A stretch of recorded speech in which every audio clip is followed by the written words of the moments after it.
The history of Christmas dates back to the symbolic use of evergreens in Egypt and Rome. It continues with German tradition of candlelit Christmas trees. It is first brought to America in 1800s. Here is a brief rundown of the Christmas tree's intriguing history.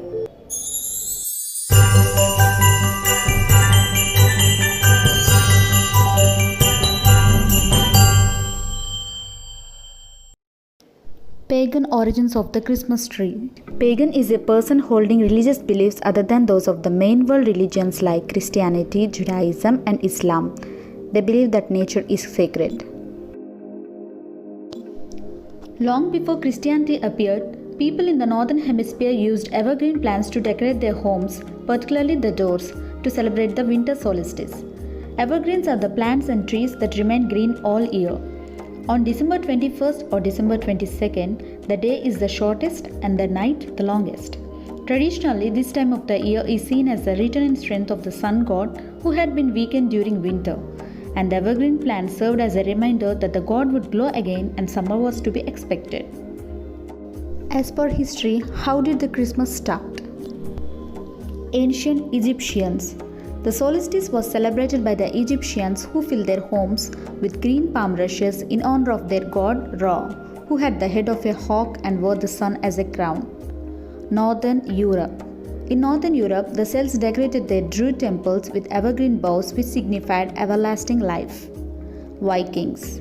Further up north, the Vikings thought evergreens were the plants of Balder, the god of light and peace. Early Romans. The ancient Romans marked the winter solstice with a feast called Saturnalia, thrown in honor of Saturn, the god of agriculture.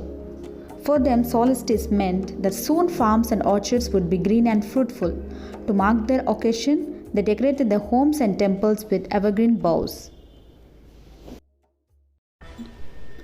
It's worth mentioning at this point that Saturnalia was the most important celebration in Roman life.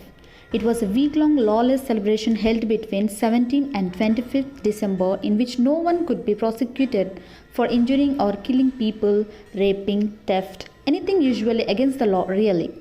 But although a lot of people blew off steam by taking advantage of the lawlessness, Saturnalia could also be a time for kindness. During Saturnalia, many Romans practiced merrymaking and exchange of presents. In the early days of Christianity, the birth of Jesus was set at the last day of Saturnalia by the first Christian Romans empowered to approach pagans, even though scholars assert Jesus was born 9 months later.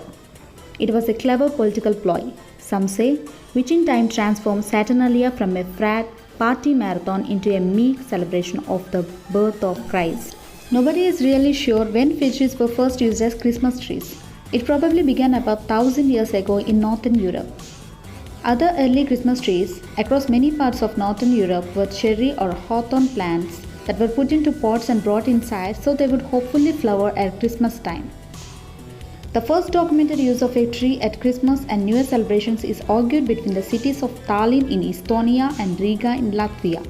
Both claim that they had the first trees, Tallinn in 1441 and Riga in 1510. The first Christmas tree. There are many stories and legends depicting the first Christmas tree. Here is the story number 1. The first person to bring a Christmas tree into a house may have been the 16th century German preacher Martin Luther.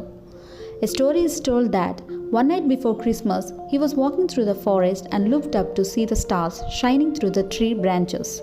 It was so beautiful that he went home and told his children that it reminded him of Jesus, who left the stars of heaven to come to earth at Christmas. Some people say this is the same tree as the Riga tree, but it isn't. The Riga tree originally took place a few decades earlier. Another story says that Saint Boniface of Creighton, a village in Devon, United Kingdom, left England and travelled to Germany to preach to the pagan German tribes and convert them to Christianity. He is said to have come across a group of pagans about to sacrifice a young boy while worshipping an oak tree. In anger and to stop the sacrifice, Saint Boniface is said to have cut down the oak tree and, to his amazement, a young fruit tree sprang up from the roots of the oak tree. Saint Boniface took this as a sign of the Christian faith and his followers decorated the tree with candles so that Saint Boniface could preach to the pagans at night. There's another legend from Germany about how the Christmas tree came into being. Once on a cold Christmas Eve night, a forester and his family were in their cottage gathered round the fire to keep warm. Suddenly there was a knock on the door. When the forester opened the door, he found a poor little boy standing on the doorstep, lost and alone. The forester welcomed him into his house, and the family fed and washed him and put him to bed in the youngest son's own bed.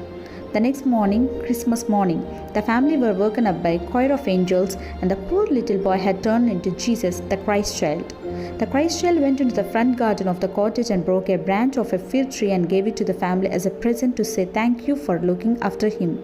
So ever since then, people have remembered that night by bringing a Christmas tree into their homes.